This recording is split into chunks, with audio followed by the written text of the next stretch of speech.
Whoa, it's literally just started raining. I'm not sure if you'll be able to hear that, but it's very relaxing. Hello everyone. It has been so long since I've done a book video and I've missed it. I've missed just chatting about books. I've made myself a ginger tea and I've got my blanket. Like I'm literally sat here with my blanket. But I've been wanting to film this video for ages and it is just kind of like a wrap up all of the books that I've read so far in 2025. As we are officially now in June. Crazy. But I've officially read 20 books so far this year. So that's what I thought we could do today. Just a super, hopefully calming, comforting, relaxed chat about books. This is the first video with my lamp and I just love this space so much. This has come so far since we moved in. Anyway, let's start talking about the books. I've got my Goodreads because a few books I read on my Kindle so I don't have, so I just need to remember them because I'll just skip them. But I'm gonna go from January, so from the 1st of January onwards. So we'll end with the book that is the most recent one that I finished. The first book I picked up this year was Summer Romance by Annabelle Monahan. This is what it looks like. It was obviously summer and so I feel like even the next couple of books are very summery because I was just like wanting to embrace that summery feeling of being at the beach and reading by the beach and everything. So this felt like the perfect book to kind of just start off the year in summer. Okay, so I've not read it on Goodreads. I think I didn't come to a conclusion with this book in terms of rating. I enjoyed it. It deals with grief and also she's just divorced. I'm pretty sure quite recently. Divorced with a couple of kids and basically is just kind of like her job is basically organizing people's lives. However, her life, complete mess. And I suppose the premise of it is almost like losing yourself after one grief and then also divorce as well. And so it's kind of just like, for me, it was just reading the main character come back to life, almost like come back to herself, actually just, I suppose, find the joy in her life again. I think I'm gonna land on a 4-star for this beautifully written book, but I just didn't feel super connected to the main character. I loved the love interest. What was his name? Ethan. I loved him, but yeah, I just didn't really feel very connected to the main character, weirdly. So I think if I felt a little bit more connected to her, I probably would have rated it higher, but overall had just a great time reading it. And it does feel very summery. Like I feel like reading this book in the summertime is quite perfect. Next book I picked up, it's like a surprise for me because I've forgotten what it is. Oh my gosh, this was such a good book. Okay, you can probably tell my rating based off that, but it is Ready or Not by Cara Basso, and I feel like I raved about this so much in my vlogs at the time. Earlier this year when I was reading this, I had just the best time reading this book. The main character finds out she's pregnant on the first chapter and it's kind of split into each trimester, so there's like 3 kind of parts of the book, and it was just so much fun. I loved every single second of it. I feel like I really connected to the character. It was just so fun to be inside of her head. I remember saying this at the time, but she's such a Lorelai Gilmore kind of character, so I just feel like her just doing nothing was kind of interesting to read. But finding out that she's pregnant from a one-night stand and just kind of like going through the whole pregnancy with her, I thought this book was perfect. I rated it 5 stars. I thought it was such a fun book, but it also had depth to it. The main character, as I said, is pregnant and her best friend is really struggling to fall pregnant and can't fall pregnant. So I feel like it kind of touches on these really real, heavier kind of topics whilst also just kind of like showing the realness of life and the ups and downs. And that sounded so cheesy. The realness and the ups and downs, but it did. Love shows up when you least expect it. I loved this book. And this is my first book by Cara Basso and I definitely found a new favorite author. I love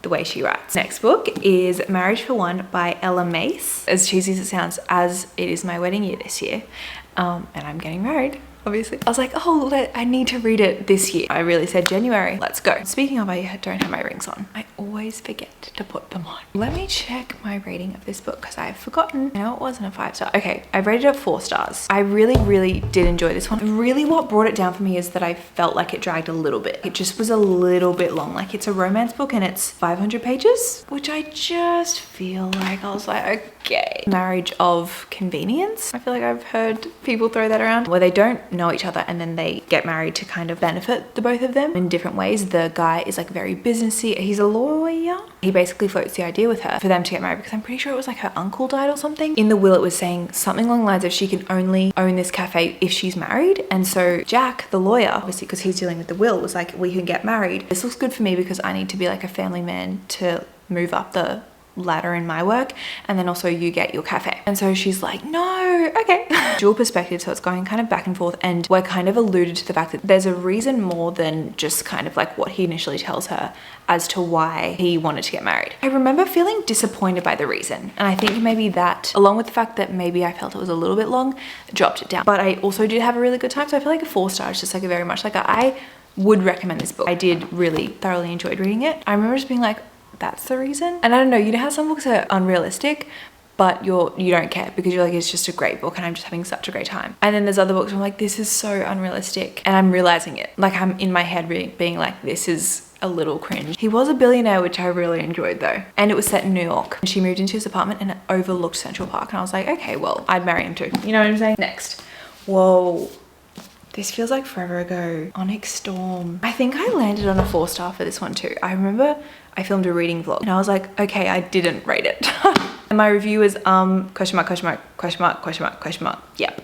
So I actually really enjoyed this book. There was definitely so much I was really confused about. And if I wanted to be annoyed at it, I could, but I kind of chose not to be. So many names, and I was like, I have no idea. There was this, can't even remember the name, but there was a guy and a place called the same thing. And sometimes they were referencing the place, sometimes they were referencing the guy, and I was just like, I'm confused. But I think what really pulls through for me is I do love Xaden. And hey, that's not an original thought by any means, but I love the kind of like, I can't have you, don't I shouldn't, but I want to so badly, and like that kind of like constant. And yeah, maybe we deal with a lot of the same problems we have in the other books, and like there's definitely holes and all that kind of thing, but I still couldn't stop thinking about it for days after I finished it. So look at this copy, look at that. Isn't it stunning? Anyway, also I didn't even explain anything of this, but I was just like, surely everyone has heard of it. Like, I feel silly describing it, but this is the 3rd book in the 4th wing, which I think is actually called something, like the something series. And it was certainly long and there was so many names, but I did enjoy it. I did. So yeah, I'm gonna land with a 4-star. It is addictive, kind of couldn't put it down. And then yeah, when I finished it, I literally felt a little empty inside, and I can't wait for the next one. Apparently it's like 5 years away. So, but that was the first fantasy of the year, first big book of the year. Okay, then I clearly said, I'm gonna need something easy and quick. And I never finished. This is the 5th? 1, 2, 3, 4, yes. The 5th book in the Chestnut Springs series. And I'd read the previous 4, like the first 4. And I didn't read this for like a year for no apparent reason. It was just sitting on my TBR shelf. And so I thought, after that, I'm gonna need something like this. I think it was an age gap, wasn't it? Yeah. It was. I don't think I can get around an age gap. The back of it says he's 35 and all man, I'm 22 and all virgin. Sorry. I'm sorry. I just was a little icked by it. I think he even says something along the lines of like, how young she is showing. And I'm like, oh, don't mention it. Don't be doing that. I'm scared. Basically, Beau is from the Eaton family. The Eaton family? Yes, the Eaton family. So he's very well loved. It's in Chestnut Springs, which is obviously a small town country vibe. He's very respected. He's just come back from the military, and so he's got a lot of PTSD, but he's very respected in the town. And then Bailey comes from kind of like a bad family. Like, her dad and her brothers just aren't great people, and so she's got a really awful reputation in the town. And so he basically says, marry me and then you'll have a good reputation. She's like, no. Okay. They get engaged. Beau's chapters, I couldn't stop getting the ick. And once that happens, it's all downhill because you're just like, well, I can't really come back from this. I love the family element of this. Like, I love reading about all of the other characters that we've read about in the series. Yeah, like there were definitely parts of it that I enjoyed, but overall fell a little short for me. I think it might have been my least favorite in the series. I feel awful being mean or sharing my opinion. But after Onyx Storm, it was a nice little palate cleanser that I needed. Anyway, next was, I believe this is the first book club of the year, which was Interzo. This book confused me, not from the reason of like, I don't know what's going on, from the reason of I was getting so frustrated, I didn't like it all. And then all of a sudden I was like, I really, really enjoyed that chapter. Most people either love or hate her writing, and I didn't enjoy Normal People either, which to be fair, I did read when I was like 18 or 19. So I do want to give that another go now that I'm a little bit older, but I was very skeptical going in because I was like, I know that her style of writing isn't for everyone, and I don't think it's for me. There's so much beauty in this type of writing of kind of just like the normalcy and the mundaneness of life, and how everyone's kind of fighting things within themselves, and like everyone's kind of doing things that affect other people badly, so they're toxic to other people but they're not being toxic to themselves. Do you know what I'm saying? Like, it is a very real depiction of life and relationships and all of that kind of thing, which I think is beautiful, and I think I definitely see the pull towards these kind of books. I rated it 3 stars. Yeah, I feel really still strong on that, because it just, yeah, there were parts of it that I enjoyed, and I'm really glad that I've read it. And I'm also glad it was with book club, because I think if it wasn't with book club, I would have DNF'd it. But I'm really glad I pushed through and then continued to read it, because parts of it were really interesting to me, but I fear it's not for me. But I'm also really glad I read it. So yeah, it's really getting dark and it's 3:30 p.m. It's getting into winter. Okay, next. Oh my gosh. Finally. It only took me 2 years, but I finished Throne of Glass. This is the 8th and the final book. Look how big this book is. So how many pages? 980. Biggest book I've ever read, and that in itself was the biggest achievement of my life. 5 stars, obviously. This book was such an emotional roller coaster, and obviously I won't go into anything that happens. From the get-go, I was obsessed with it. And obviously it's massive, but it needed to be. Like, there was so many things that needed to happen, and the end, wow, like what a series and what a book. And this was definitely my favorite book out of the series. I mean, it's so hard to say because there had to be such a journey out of this series, but I remember finishing the tandem read and I was like, so much still needs to happen. And luckily we got 1,000 pages worth of it. Everything just came together, like things from the first book, little things that you didn't even really think about at the time, and they're like little keys, little puzzle pieces, like perfectly going into the puzzle. And it's like a 5,000 piece puzzle, and they're just tiny little puzzle pieces going in, and it was just perfect. The difference from how this book starts to how this book ends is crazy. I'm in awe, genuine awe of Sarah J. Maas's writing. I'm kind of scared to start Crescent City, but I'm like, do I do it? It's committing to. I remember finishing that being like, all right, I'm not starting any big series for a little bit. Okay, next book was another book club book, and it was The Favourites by Lane Fargo. Oh, I miss this book. One of my favorite books that I've read this year. 1000%, 5 stars. I remember hearing people comparing it to Daisy Jones and the Six and Magnolia Parks. It's interviewing all the characters, and then it's going back and forth from what actually happened to what was being said in the media, and that will just always do it for me. Well, maybe if it's done really well. I will say that I think reading and watching Daisy Jones before reading this made me appreciate this even more. They're like, oh, like I won't even go into what happened then. And then it went into what actually happened. Oh, it was so good to read. For me, it didn't really feel Magnolia Parks-y, but it is a toxic relationship vibe. The main character is just very kind of like success driven, and she is like, I will be the best and I will do anything in order to get there, stepping on people's toes. Like, there's sabotaging costumes and sabotaging the ice and all of this, and it's just so drama filled. Just loved it. Like, I read it within I think 2 days because I had to finish it really quickly for book club, but even if I didn't have book club, I think I would have read it within a few days because it was so addictive and I just couldn't put it down. I couldn't think about anything else when I was reading it. And not that I've ever been at this level of any kind of sport. However, it really took me back to dancing when I was younger and competitions, and even just the way things were described of like, you practice a routine time and time and again and over again, and then when the music starts playing or just before the music starts playing, your mind goes blank and you just do it. And I feel like that was described so well and so beautifully in this book, and so reading it literally gave me butterflies. This book literally stuck with me for so long, and then I was so on the ice dancer TikTok and I loved it. And there's a song that plays at the end. I listened to that song on repeat for weeks afterwards, just picturing these characters because I genuinely felt like they were real in my head. This is making me want to do a reread, just chatting about it. Okay, Out on a Limb by Hannah Bodum Young. What did I rate this one? Have I missed any? I did. I've missed. Oh no. Not that it really matters. I'll talk about this and then I'll go back. I did this 4.5 stars. I really enjoyed this book. I loved the message behind the book. It was just such a beautiful story. I love, in a similar aspect to Ready or Not. Okay, I'm gonna say skip if you don't want like the tiniest little spoiler. I'm not sure if it is. I'll put the timestamp of where to skip if you really want to know nothing. Similar to Ready or Not, it is a pregnancy trope, and she has a one-night stand with this guy Beau, but they're both just such amazing people, and they're going through very separate things, and they just come together and just have the most beautiful connection. I feel like some romance books just feels you're attracted to each other and you have fun together. That's kind of not it, because that's really fun to read and sometimes you just want to read something like that, but this felt like these people were genuinely destined for each other. I really want to read more from this author because I loved this. This is so beautiful. Okay, oh my gosh. This book has to be one of the best books I've ever read. If you haven't heard of it, it is The Conditions of Will by Jessa Hastings, who is the author of the Magnolia Parks series. Jessa is just so, to me, is just so incredible at creating characters that you are so connected to. She does it so well, and the way she writes and describes situations, it just feels like you're pulling feelings out of your body or your brain and reading them. Can you see how many, you probably can't, oh you kind of can, how many things I folded down in this book.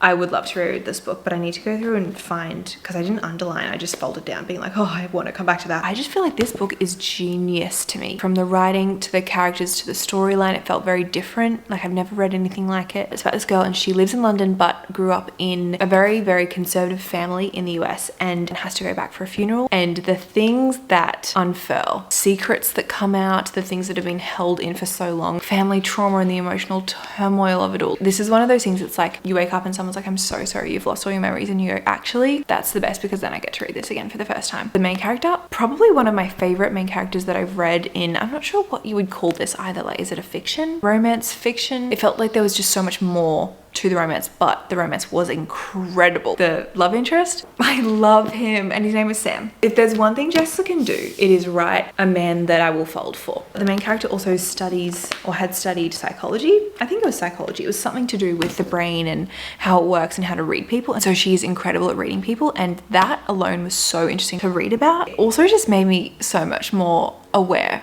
of people's body language and everything. This book was so fascinating in so many different ways. There was so many amazing parts of it. Like it wasn't just the romance that was good, or just the storyline that was good, or just the writing that was good. It was just 5 stars, potentially 6 stars if we want to be doing that, but we'll stick with 5 stars. Wow, what a book. Okay, gosh, we're really losing light. I'm so sorry, but we have only a few more.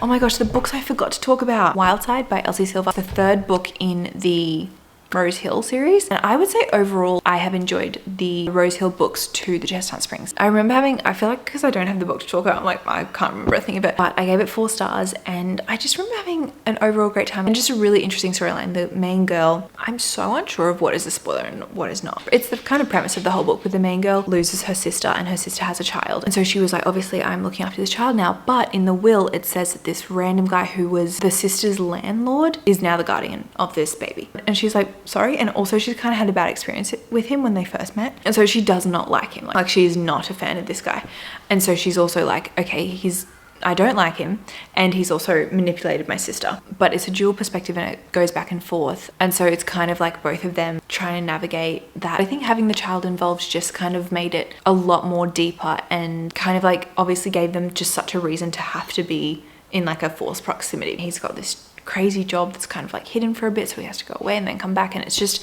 had a great time. Like it was just one of those books. It was like an easy, good, fun read. The next one was my second Carabastone of the year, which was Promise Me Sunshine. Another 5 star. I loved this book so much. This deals with quite a bit of grief because she's just lost her best friend, and her best friend was her whole world. They did everything together, they lived together, and so it kind of starts with the main character just being a complete shell of a human. She basically gets this nannying job. The nanny's mum's brother is kind of involved, and they decide to kind of put together a bit of a list to almost bring her back to life after losing someone, and they become friends and they have this beautiful friendship. It was almost that wittiness of Ready or Not that I feel like Carabastone just does so well, of her inner thoughts and her inner dialogue, which is so interesting in themselves. So yeah, that was another 5 star. This is like, we're really going dim lit for this video now, so I'm so sorry. The next book I read was Summer in the City. Yeah, that's the cover of it. This was another New York billionaire romance. Bit of a, not enemies, but I think it kind of starts as this, but the main character meets the love interest like a couple years ago. Gets a very bad taste in her mouth. She does not like him at all. Similar to the Marriage for One, in he kind of needs to keep up appearances and just kind of like portray a little bit more of a family man for business and signing a deal.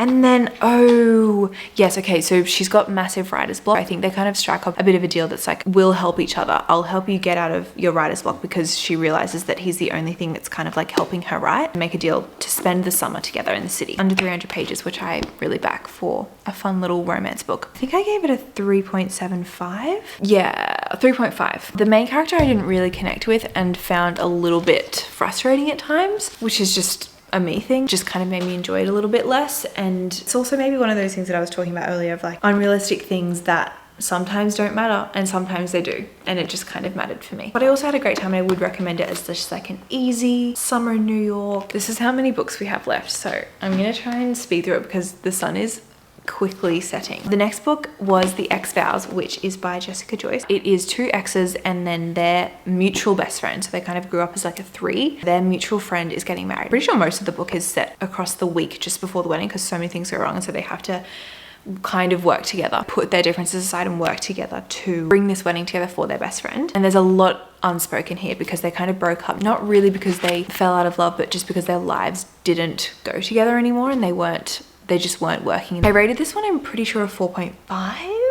A 4. Very much enjoyed it. I feel like, I'm not sure if I remember feeling like it maybe dragged a bit. I loved elements of it. A book I would definitely recommend, and I think I might have rated it more if maybe I read it quicker. I was just reading it before bed as just kind of like a help me get to sleep kind of book. So I think maybe if I read it with a bit more intention, maybe I could have enjoyed it a bit more. But obviously 4 stars is a great rating, but I just remember being like, it doesn't feel like a 5-star to me. Next, we have another book club book. It is the second book in the Crimson Moss series, The Rebel Witch by Kirsten Ciccarelli. Pretty sure I rated it 3.5 stars. I felt like it dragged quite a bit for me, and then the ending was just kind of like wrapped up really quickly. Just, I don't know, I didn't feel like I connected to this book at all. I would say I preferred the first book. I think there was just so much, I feel this way but I can't tell her, and then in her mind, I feel this way but I can't tell him. This whole book would be literally like this big if they just communicated to each other. And I know that's not how it works. Yeah, the ending I just wasn't a massive fan of. It just kind of like wrapped up and I just didn't love, but I did love just the fact that it was a fantasy series and a duology. You know how sometimes it just feels very YA, and I think maybe at, I don't know, 15 years old or something, I would have eaten it up. I would have been like, this is incredible. But as a 25-year-old, I was just a bit like,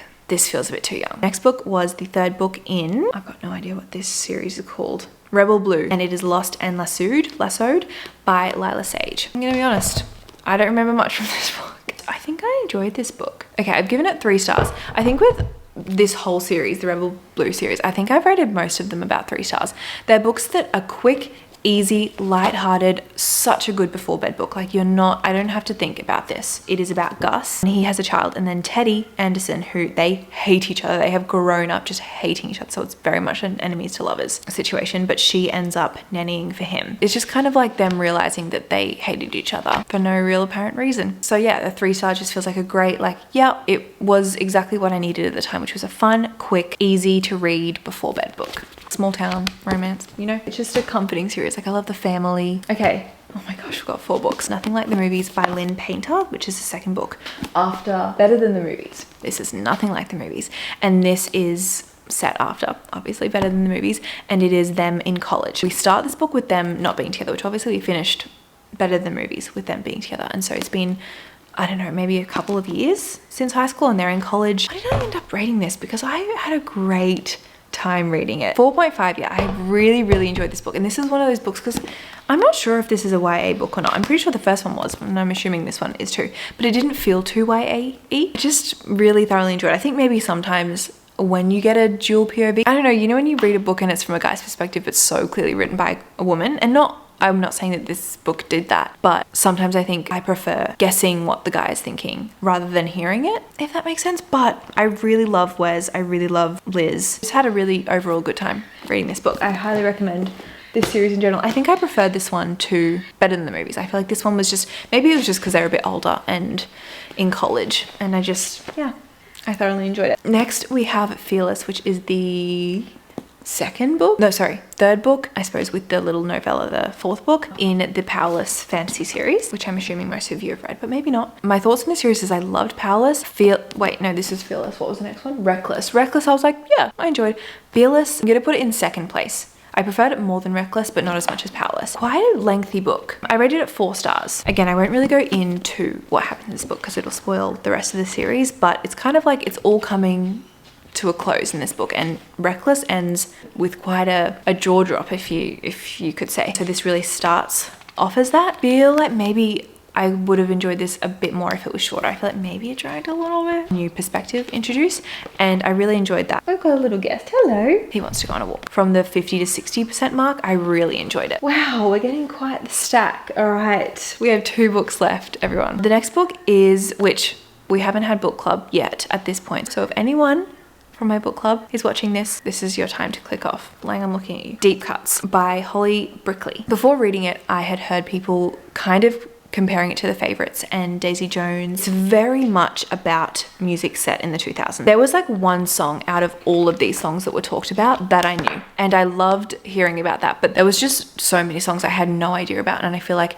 so much of this book is just unpacking songs. I found myself like my brain just tapping out. I did actually listen to most of this book in an audiobook, which I did enjoy the audiobook much more than I preferred actually reading it. I definitely see the pull to this book and why people love it, but I just don't think it was really for me. I haven't actually really thought about my rating for it. I think maybe a 3. That's kind of really my go-to rating when I'm like, oh, I didn't love it, but I didn't like hate it. I would relate it to a book like Tomorrow, and hear me out when I say this, because I loved Tomorrow. Following kind of 3 people through their 20s and kind of relationships and falling out of touch and then getting back in touch. And I feel like what I loved about it was there was a lot of relating to the music, but also just kind of relating to the main character's life of just things that she's experiencing and feelings that she's experiencing in her 20s, that there was some that I really related to. There's this part where, because she is a journalist, writer. Gosh, this lighting is actually awful. Can I turn this on? Oh, is that better? I feel like it's better than this. Okay, we'll put this up here. Just this beautiful down lighting. It kind of like really jumps between seasons of her life, and she's getting feedback from one of her pieces, like one of her writing pieces, and someone gives her feedback of either decide if you want to just write about the music or decide if you want to write a bit more personal and like keep a bit more of you in the story. And I feel like that was a crazy, I'm not sure if juxtaposition is the right word, but it was crazy because I was like, that's how I feel about this book. And was that the whole point? Like, was the author kind of saying like, yeah, that's the point of this book? Like, some people are going to feel like that. I thought it was quite smart. I think it was a very interesting, very well written book. I think if I knew all of the music, I maybe would have preferred it, because yeah, most of the music, I think other than Hey Ya, I had never heard of any of the songs before. So I just felt like I couldn't really, when they were like unpacking songs and exact lyrics and exact choruses and everything, I was just like, I have no idea what song you're talking about. And I could go listen to it, but I don't really know the song, so you know what I'm saying. Okay, last book number 20, which I just finished a couple days ago. I'd never heard anyone talk about this book, and then I was scrolling on my Kindle, just for a before bed book, and I read the synopsis of it, and I was like, yeah, that feels perfect. And it's The Lost Bookshop by Evie Woods. I love this book. I think I'm gonna land on a 4-star with this book. It's 3 different perspectives. One of them is in the 1900s and is set in England, and then Paris, and then Dublin, and then the other 2 are kind of like current day, both living in Dublin.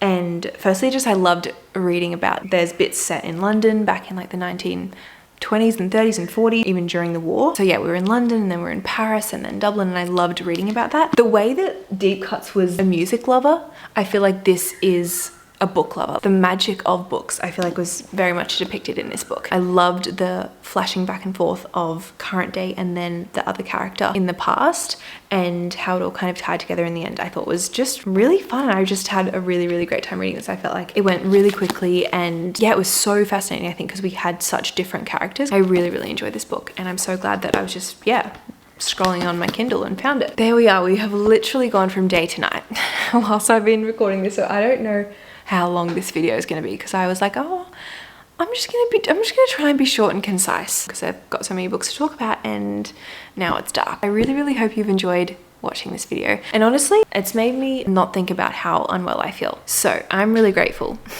for filming it. Yeah, I really hope, if you've gotten to this point, honestly, like, thank you so much. And please let me know if you've read any of these books, and if you had different opinions or the same opinions. I love chatting about it. And also, based off these, if there's any book recommendations you think I would love, because I'm always looking for more. Even though my to-read shelf is pretty full, but that is a reader's dream. A great problem to have. Thank you so much for watching again, and I will see you next week.